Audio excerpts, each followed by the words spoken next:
então, tá certo? A gente está aqui tentando, a gente está fazendo RNP e transmitindo para gravar no YouTube, que não tenho como gravar aqui mesmo, por isso essas alterações, tá?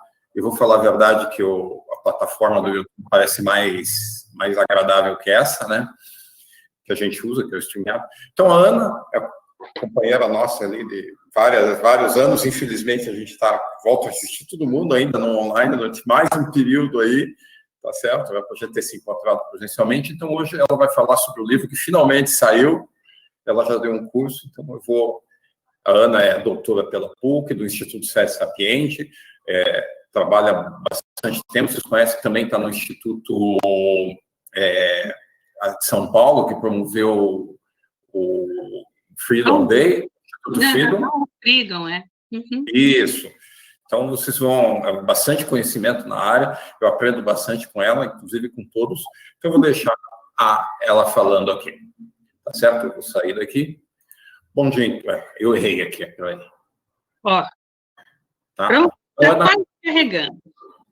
à vontade, então. Pode começar. Eu vou começar a contar rapidamente sobre o que eu vou... Bom, primeiro de tudo, agradecer, né? Agradecer ao Carlos o empenho enorme de fazer esse livro tão legal que durou, que demorou bastante a ser elaborado, porque é muito bom. E quero agradecer a presença de vocês. E quero contar da onde apareceu esse meu interesse na gênese e no desenvolvimento da espiritualidade. Eu atendo crianças, sempre atendi muitas crianças desde que eu me formei. Gosto muito de atender crianças e comecei a observar que a partir dos 5 anos de idade, mais ou menos, começavam muitas perguntas, não a respeito mais tanto da vida ou da sexualidade, que parece de ser um mistério, está muito explicitado, mas perguntas a respeito da morte. Então, as crianças estavam o tempo todo me perguntando por onde a alma sai, o que acontece depois da morte, para onde vai, as pessoas se encontram, não se encontram, como é que sai, por onde sai, e as perguntas todas desse tipo. E depois de um tempo, eu comecei a atender uma criança que era um menino cardíaco com 8 anos, adotado, com um problema muito sério, e ele tinha uma expectativa de vida pequenininha. E ele passou o tempo todo de terapia dele, nos primeiros 2 anos, até morrer, ele morreu com 14, nos primeiros 2 anos, ele fazia todas aquelas alquimias que criança faz, de pegar shampoo, terra, tinta, misturar tudo, tentando buscar um remédio que fosse para si mesmo e que fosse para o mundo inteiro. Depois ele tinha muitas dessas fantasias de como é que era a morte, e ele começou a fazer jogos de percurso. Como ele tinha muitos limites físicos, ele não podia correr, brincar, jogar bola, ele tinha que ficar sempre mais quietinho. Então, a gente fazia uns jogos de percurso, que ele fazia um papel grande, a gente punha no chão as casas, e da casa 1 até a casa 20, a gente só jogava dado, não acontecia nada. Na casa 20 era a casa de morrer, e aí a gente morria. E depois da morte, ele foi explorando vários caminhos. Aí o percurso você enfrentava anjos, você caía numa casa que você voltava para o ponto de origem, que era a reencarnação, ou você enfrentava demônios, você fazia uma boa ação e andava 3 casas. Quer dizer, ele ficou anos fazendo isso e buscando com isso caminhos que ajudassem ele a compreender os processos que ele estava vivendo, o medo da família, o medo dele, e buscando o desenvolvimento mesmo de um caminho espiritual. A partir desse menino, a partir da conversa das outras crianças, sempre me perguntando a respeito da morte, a partir das inevitáveis fantasias de adoção, que as crianças me apareciam com 7, 8 anos de idade, todo mundo falando com fantasias de ser adotado, e aí me dando o caminho para a percepção de que a criança tem uma intuição de uma filiação diferente, de uma filiação maior. Ela é filha desse pai, dessa mãe, mas não só, tem mais. E, a partir daí, eu comecei a estudar a gênese e o desenvolvimento da espiritualidade das crianças e busquei um monte de pesquisas, vi coisas que estão no capítulo, mas não é isso que eu quero mostrar. Elas estão, o quanto a relação com Deus e com a imagem de Deus das crianças depende do apego, depende da relação com os pais, ou a imagem dos pais, e umas pesquisas super interessantes a respeito de o quanto a presença de uma mãe autoritária leva a uma imagem de Deus mais autoritário, ou a presença de um pai em casa e um pai benevolente leva a uma imagem de Deus benevolente, o contrário não é verdade. Eu encontrei muitas pesquisas interessantes a respeito do papel do testemunho. Para a criança, é mais importante o testemunho do que ela está vendo e sentindo, ver os pais reverenciando, ou o tom de voz dos pais para falar, para validar alguns conceitos que ela não consegue nem enxergar, nem representar, como, por exemplo, germes ou oxigênio, do que ver, por exemplo, o Papai Noel ou a fada, que elas consideram seres menos validados do que o oxigênio que elas não conseguem ver. E a diferença é o tom de voz dos pais para falar nisso. O papel do testemunho é muito importante, as hipóteses cognitivas de compreender a origem da vida, para que servem as coisas, a explicação teleológica é muito importante, a árvore existe para dar sombra, e assim fui fazendo a pesquisa, até a hora que eu fui fazer a minha pesquisa mesmo, que foi uma pesquisa com 150 crianças de 3 idades diferentes, as crianças tinham 8 anos, 10 e 14, e eu pedia para eles fazer 2 desenhos, um desenho de Deus e um desenho de Deus fazendo alguma coisa. Eu descrevo essa pesquisa no meu capítulo, mas o que eu queria mostrar para vocês é o que não está no capítulo, que são as imagens e os desenhinhos. Então, deixa eu tentar ir para frente nesse... Como é que faz para ir para frente no... Como é que eu adianto o slide, gente? Eu acho que embaixo ali tem um que vai para frente. Próximo slide, eu sei. Então, aqui nessa apresentação, se vocês quiserem depois eu mando, tem tudo, mas no livro também tem. O que eu quero mostrar, já até passou, são essas imagens que são muito legais e que não estão nos livros. Então, a respeito dos ciclos arquetípicos do desenvolvimento, as crianças que estão no ciclo mais matriarcal, são as crianças menores, ou as crianças que ainda veem o mundo a partir de uma configuração que implica na necessidade de pertencimento, de ser nutrido e protegido, nessa fase de idade, a criança se percebe como o centro do mundo, e não é somente centro do próprio mundo, é centro do mundo enquanto tal. Então, tudo é feito, desenhado, imaginado a partir dela mesma. Então, o Deus construído dessas crianças pequenas, o Deus imaginado, o Deus representado, é um Deus criança, é um Deus que brinca. Está lá nessa figura um Deus que está dançando funk com a namorada dele. É um Deus que dança, que brinca, e a namorada dele é a Maria. A experiência com a mãe, ou com o arquétipo materno, a criança é modelo para a experiência de Deus ou para a experiência do self. Então, o Deus é matriarcal. Nesse desenho de uma criança também de 8 anos, Deus está lavando a louça. Tem um que Deus está cozinhando, está fazendo comida para o pai dele. Eu entendi, eu não consigo me explicar quem era o pai de Deus, mas de qualquer jeito ele estava... esse daí. A criança estava fazendo, o Deus estava fazendo comida para o pai dele. Quer dizer, o Deus da criança pequena tem as mesmas atividades ou a mesma configuração, ou dela mesma ou da mãe. E é tão benevolente e protetor quanto a própria mãe. Esse Deus aí, uma coisa muito interessante, é o Deus das crianças pequenas, é um Deus feminino. Apesar dele ser representado sempre como um homem de túnica, barba, cabelo comprido, e depois a gente vai ver os slides a respeito da forma de Deus, o Deus pequenininho, o Deus da criança pequenininha é um Deus grávido, feminino. Olha, o Deus está dentro desse quadradinho aí, perto do céu, e o umbigo dele está enfatizado, e ele está grávido de toda a humanidade.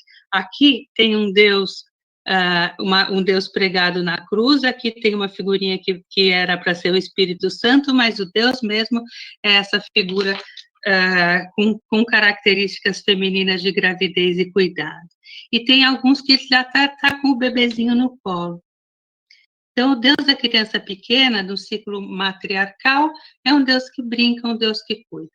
As crianças maiores, de quem se espera já uma visão de mundo mais organizada e uma adaptação já um pouco maior ao coletivo, nessa fase onde as imagens e os símbolos se fixam e se codificam, a criança entra nos padrões culturais, passa a ser um Deus que eles aprendem, é o Jesus na cruz.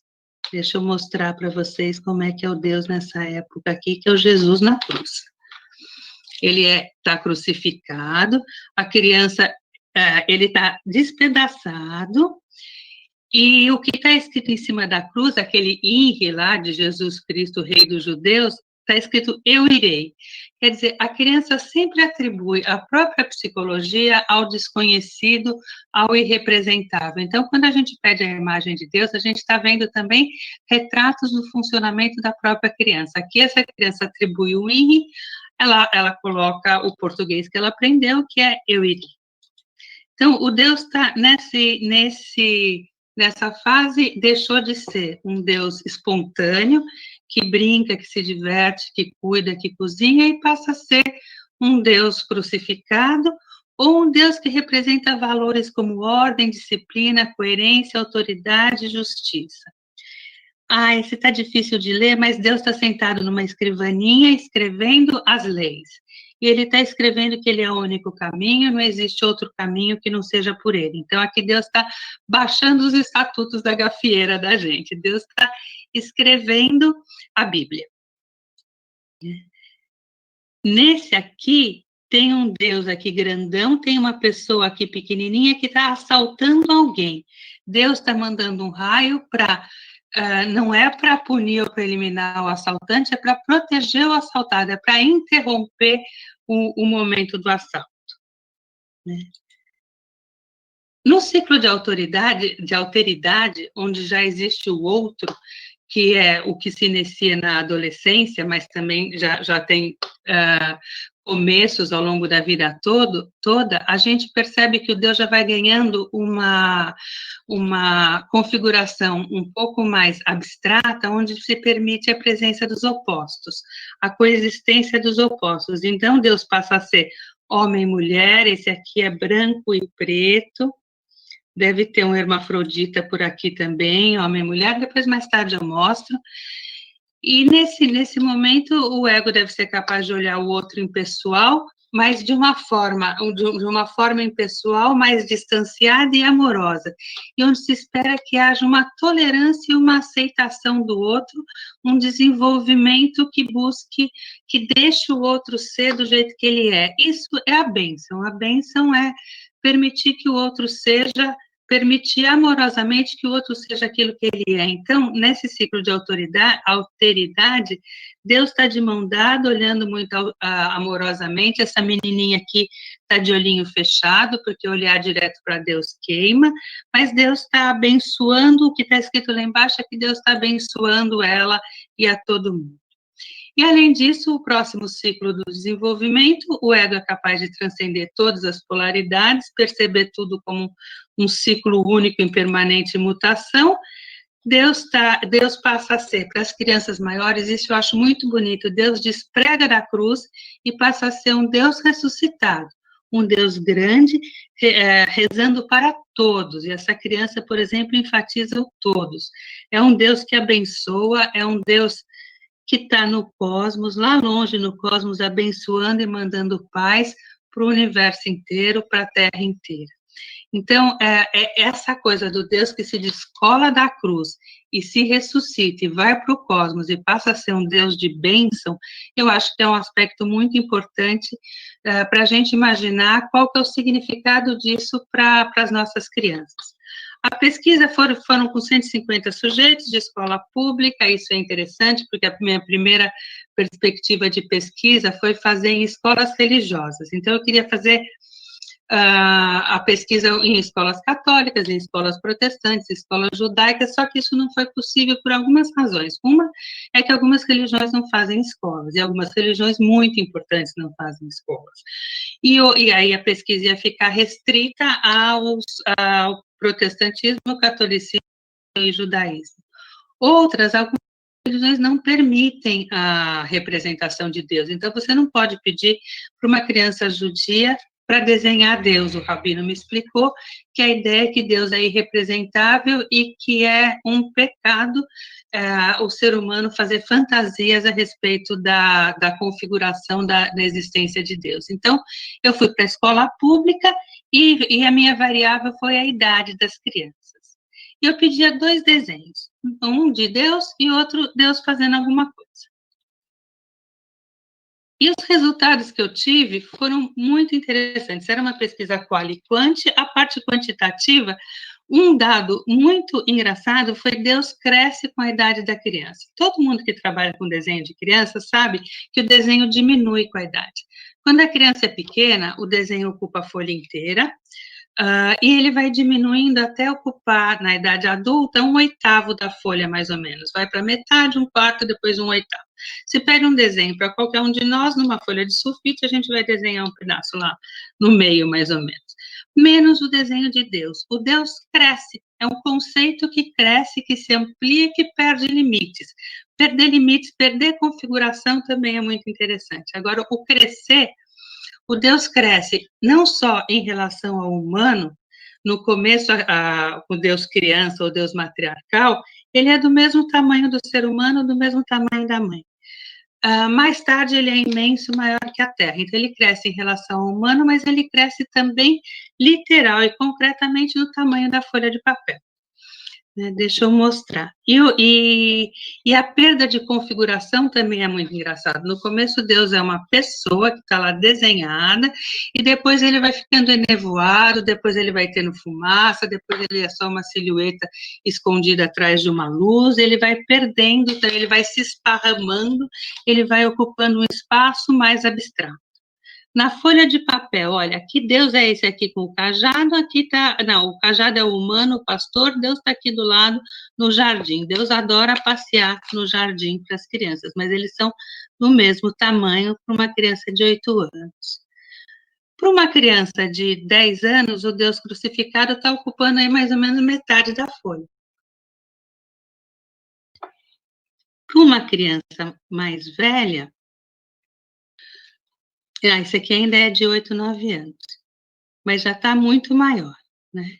Para uma criança mais velha, o Deus que deveria, se fosse um desenho natural, o Deus vai crescendo, ocupa a folha inteira e muito frequentemente nem cabe na folha, às vezes ele vai para o verso da folha. Então, Deus é a variável que cresce na representação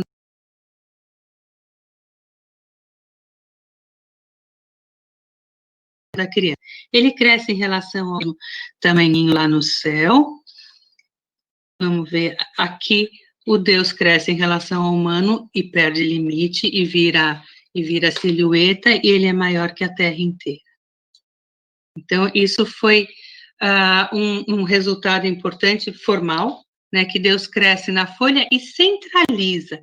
O Deus, no começo, está lá em cima da folha, lá em cima das nuvens, lá no céu, e ele vai ganhando um lugar central na folha na medida em que a criança cresce.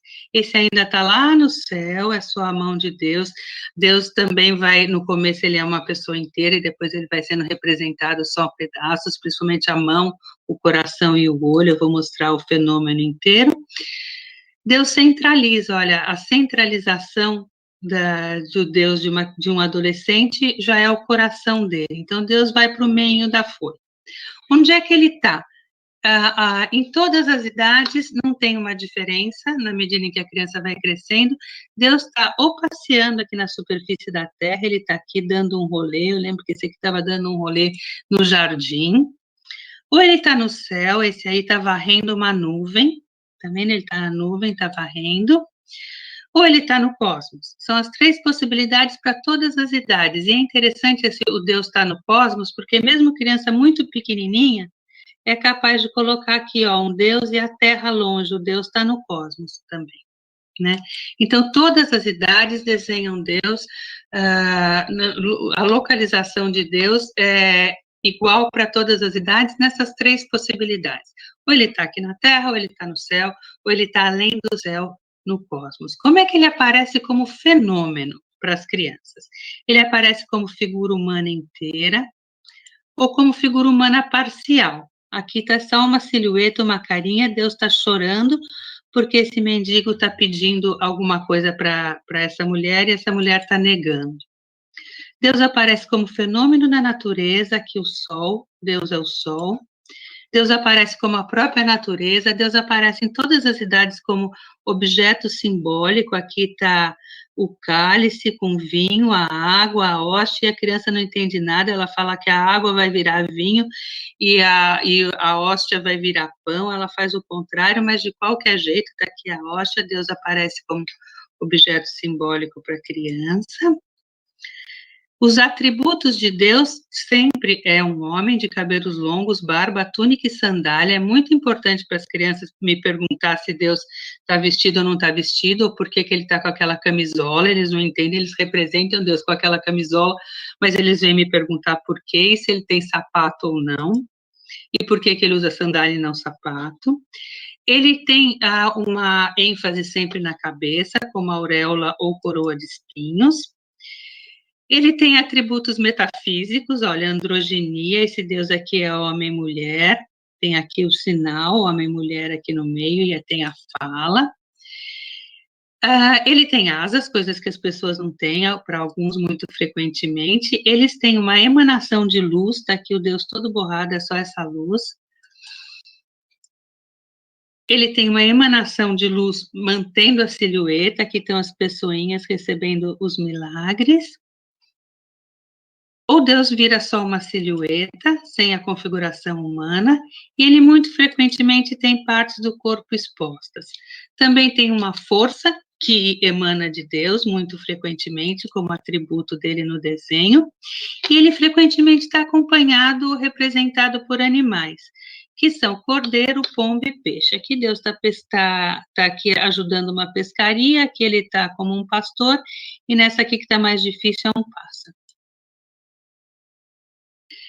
Ele está sempre no jardim e muito frequentemente aparece a história de que o que aconteceu no jardim do Éden é que ele ficou bravo porque o Adão e Eva comeram a maçã dele, e a maçã era só dele, então eles comeram, e essa história é muito importante, mas com esse significado para as crianças pequenas. Deus ficou bravo porque o Adão e Eva comeram a comida dele. Deus aparece acompanhado de fenômenos no céu, sempre muitas nuvens, arco-íris, estrelas, e Deus aparece como caminho. Olha que interessante a literalização da imagem do caminho. Esse Deus aqui é uma estrada, que tem semáforo, tem carrinho andando, o Deus é o próprio caminho. Deus aparece também nas cenas bíblicas, aí está a última ceia, e como sinais gráficos na criança mais velha, ponto de exclamação, ponto de interrogação, e aqui o sinal de vazio, quando a criança já começa a questionar. É muito interessante observar que todas as crianças desenharam Deus, e teve um tempo de latência que foi aumentando com a idade. Para as crianças pequenas, pede para desenhar Deus, a dúvida é se tem asa ou não, se tem sapato, se está na nuvem, e o que o coleguinha do lado está desenhando.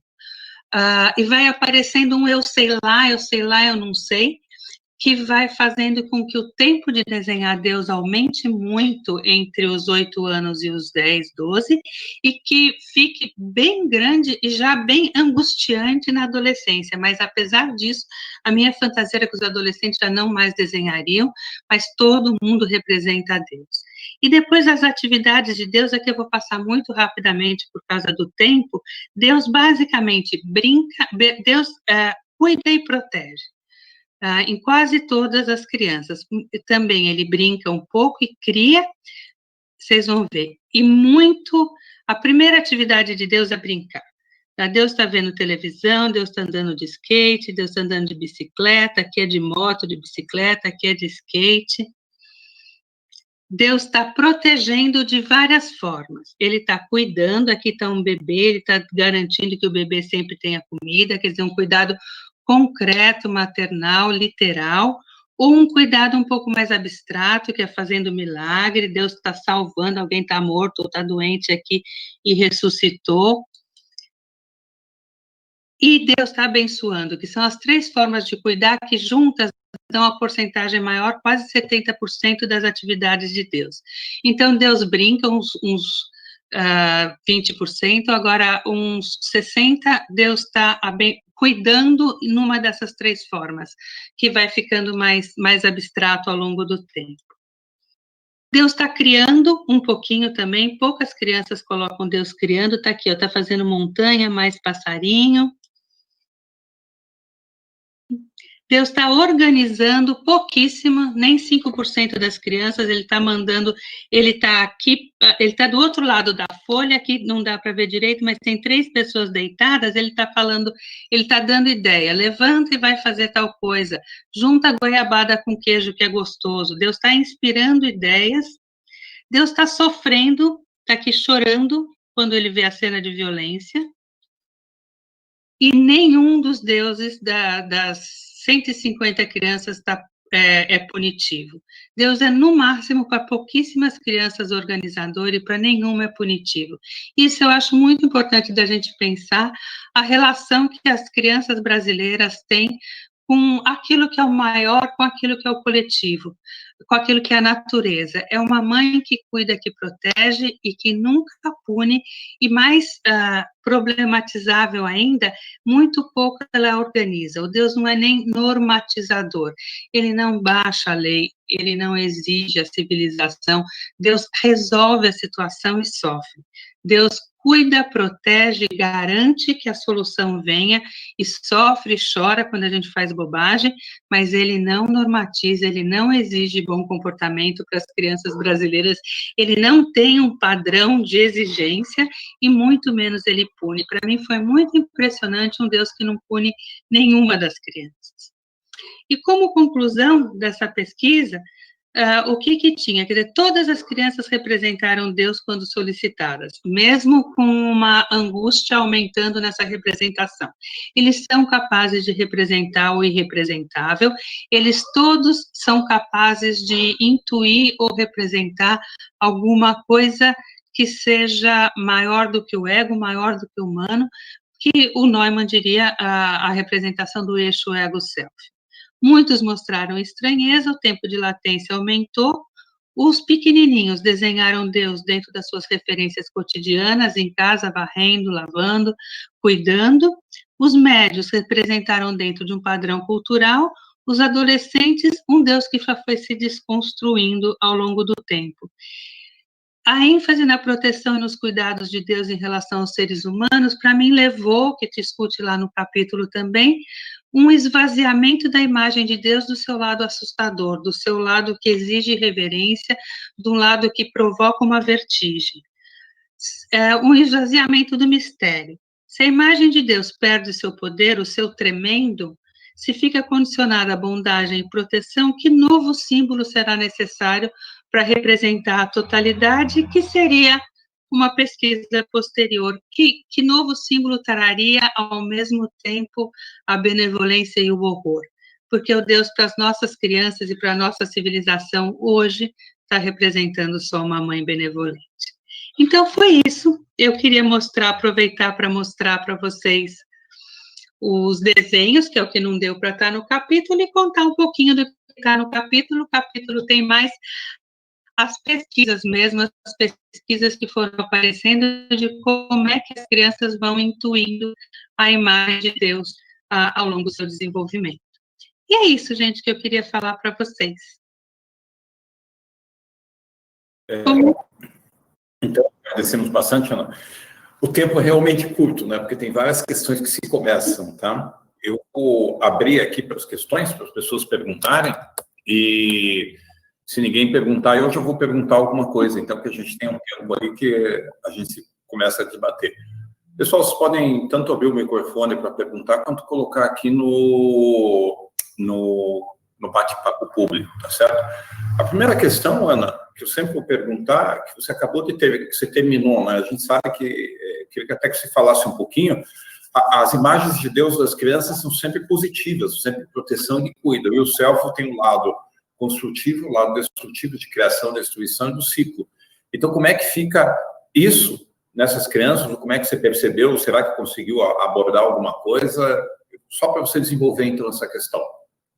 Então, Carlos, para mim ficou uma questão que no primeiro momento eu achei tranquilizadora. Eu falei, nossa, que legal, a igreja mudou, a imagem de Deus, as crianças não temem mais, é um Deus de amor, que coisa legal, vamos nos desenvolver de uma forma, nos sentindo mais amparados e protegidos, numa relação boa do ego com o self. Depois, pensando melhor e observando o que é a nossa sociedade, a nossa cultura, isso para mim começou a chamar a atenção, porque se um Deus é só benevolente e ele perde o seu lado assustador, tremendo, positivo e civilizador e normatizador, a gente cria uma sociedade onde pode tudo, onde as pessoas têm medo de ser autoridade, ou onde a autoridade está reprimida, e quando ela aparece de uma forma muito bruta e desorganizada. Por exemplo, o que eu vi ao longo desses 40 anos atendendo criança, por exemplo, é que quando eu comecei a atender, os pais tinham medo dos adolescentes, tinham medo de confrontar, exercer autoridade nos adolescentes, porque era difícil com que eles obedecessem. Depois os pais começaram a ter medo das crianças de 10 anos, depois das de 4, e agora me aparece no consultório pais com crianças de 2, 3 anos de idade falando com acessos de fúria, e eles não conseguindo controlar as crianças. Quer dizer, esse aspecto mais normatizador, controlador, organizador da autoridade sumiu da criação das nossas crianças. E eu acho que isso leva a uma sociedade amorfa, a um grupo sem desejo, a um grupo sem limite, porque se você coloca um limite, você coloca a necessidade de organização para a superação desse limite. Se o limite é frouxo demais, o que você leva é um estado sem desejo, é um estado de abulia, que é o que eu estou vendo os adolescentes. Outra coisa que eu vi na clínica, que eu achei muito interessante, é que, por exemplo, se o macaco humano é um macaco caçador e coletor, o macaco caçador, o macaco agressivo, foi sendo deixado de lado ao longo dessas últimas décadas, e aquela criança que caçava um passarinho e quando via uma pomba lá no consultório, o primeiro impulso era matar, ou pegar os insetos, cortar a minhoca, ver o que tem dentro do inseto, ela passou a ser uma criança que pede licença para tirar uma folhinha de uma árvore. Então, o macaco caçador, o macaco agressivo foi reprimido, a agressividade da gente foi reprimida, não educada, e agora emerge com essa violência absurda, destrutiva que a gente está vendo por aí. Então, a ausência de um Deus que possa representar os dois lados, eu acho que teve um efeito na nossa, foi uma constatação, essa pesquisa de 2010, mais ou menos, e já passou mais uma década depois disso, foi uma constatação que a gente estava vendo sem um princípio de autoridade, sem respeito, sem limite, sem submissão, e era muito, sem a questão da reverência àquele que tem alguma coisa para nos proteger, para nos ensinar, é quase uma coisa de todo mundo tem direitos iguais, que é o que as crianças falam, se você pode dar bronca, eu também posso, errando completamente as noções de hierarquia. Então, eu acho que teve consequências muito sérias esse Deus que não pune, o Deus que não normatiza. E algum outro símbolo está aparecendo, eventualmente, para ocupar esse lugar, e eu acho, no meu palpite, na minha observação das crianças, é que esse símbolo tem a ver com a natureza, porque se Deus não pune, a natureza pune. Se a gente abusa da natureza, a natureza é muito benevolente. Para as crianças brasileiras, a gente tem uma relação com a natureza de muito benevolente, uma coisa meio macunaíma, a gente não vai morrer de fome, tem uma bananeira no quintal, a gente pode sempre contar com uma terra que nos sustenta e que não nos ameaça. Mas agora a natureza está se mostrando com um aspecto muito mais violento, no sentido de que se ela não for cuidada, então a gente vai sofrer. e ela é muito mais poderosa do que a gente. Então, eu acho que o símbolo que eventualmente está emergindo na nossa psique, na nossa criança, que seja normatizador e que vai ocupar esse lugar do tremendo, do apavorante e do que necessita um pensamento e que coloca o humano de novo no seu lugarzinho e não deixa a gente narcisicamente se expandir até o infinito, eu acho que é a natureza. Mas eu acho que a gente teve consequências muito, muito sérias no Brasil, especificamente, e não sei, em outros países, a pesquisa não se estendeu, mas a gente teve consequências muito sérias de uma atitude de complexo materno positivo, de uma atitude de achar que vai tudo dar certo sem que haja nenhum esforço da gente, sem que haja esforço do ego. É só esperar que no fim tudo se ajeita e que a gente pode usar todos os privilégios, porque somos os filhos preferidos da mãe e de um pai que tem características maternas. Então é isso, gente. Olha, estou preocupada com o tempo. Tá, Ana, é bastante. Eu nem vou comentar, porque a gente abre aqui um espaço para colocar, mas foi bastante enriquecedor. Eu só vou colocar as duas questões aqui, acho que um pouquinho passando o tempo. O Silvio perguntou se você tem os dados de confissão de fé, denominação religiosa das crianças que participaram da pesquisa, e a Laura gostaria de comentar, falar da Ana. Então, eu vou pedir que a Ana só fale um pouquinho dos dados. Laura, depois você pode abrir o microfone e entrar para comentar, tá certo? Silvio, eu resolvi na hora não pedir esses dados, porque na hora que eu o primeiro o estudo piloto era justamente em cima desses dados, e aí ficou difícil fazer o que eu queria, que era buscar uma coisa mais ampla. E aí eu fui para a escola pública e deliberadamente eu não pedi a confissão de fé das pessoas. Agora, isso seria uma outra pesquisa que eu realmente gostaria de fazer, quer dizer, dentro de cada uma das religiões, como é que é essa configuração. Mas nessa não, foi escola pública absolutamente neutra, e deliberadamente eu não pedi para poder lidar com o quê? Com a população do jeito que tem na curva do IBGE, sem essa diferenciação. Agora, você olhando os desenhos, tem alguns que você consegue saber direitinho o que é, porque, por exemplo, tem Deus dando livramento, tem o discurso, às vezes, muito católico, aquela hóstia lá, e essas são as duas religiões mais importantes, mas como tem religiões que não estão muito representadas estatisticamente na escola, eu gostaria e vou, qualquer dia, fazer dentro das religiões um estudo dentro de cada religião e depois tentar comparar, para ver como é que é isso. Fala, Laura. Laura, se quiser comentar então agora. Vamos esperar um pouquinho aqui. Vamos ver se a Laura abre. Aqui. Oi, Laura. Oi, Laura. Está sem som. Laura, você está sem som. Tá, acho que abriu, né? Bom dia. Tudo bem, gente? Bom dia, Laura. Abriu. Ana, que delícia ouvir você, pesquisa interessante, essa coisa das imagens. Eu não quero comentar, porque não é o caso, né?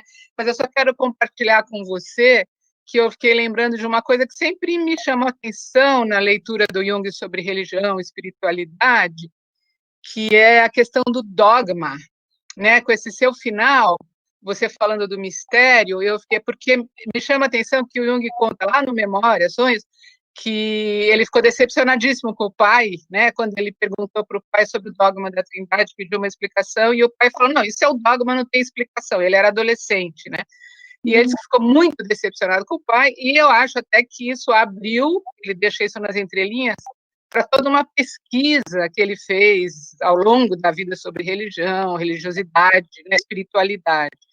E mais tarde, na psicologia da religião, você deve saber isso melhor do que eu, ele fala da importância do dogma, né? O dogma como aquilo que contém o mistério inexplicável.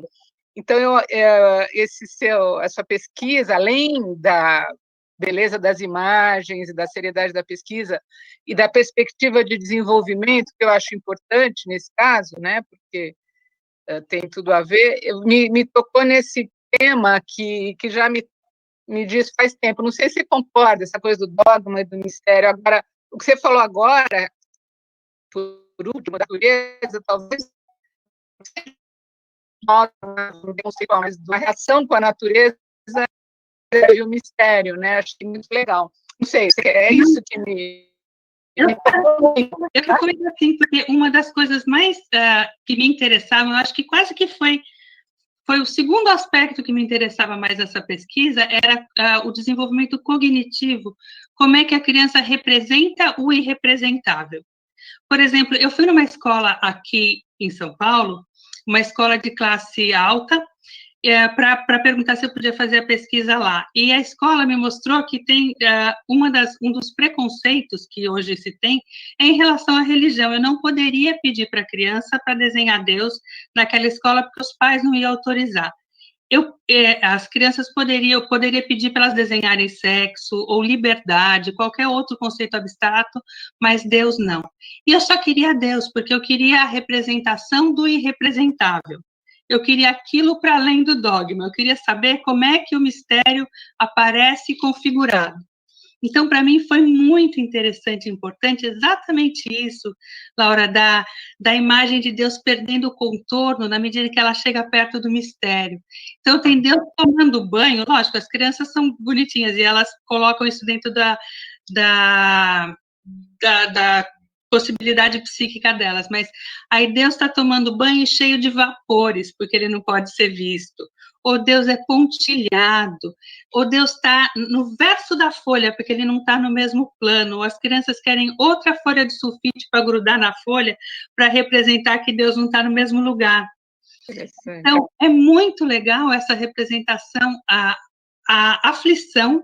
A criança vinha 3, 4 vezes onde eu estava me perguntar, mas ele tem asa? Como é que é o sapato dele? Quer dizer, elas entram numa ansiedade linda frente ao dogma irrepresentável, e eu queria ver isso, né? A presença do mistério. E como é que o mistério ganha forma? E aí tem todo um capítulo lá sobre a cognição, desenvolvimento cognitivo disso, onde é que chega, porque para mim isso era muito fundamental. Onde que se mantém vivo o símbolo? Né?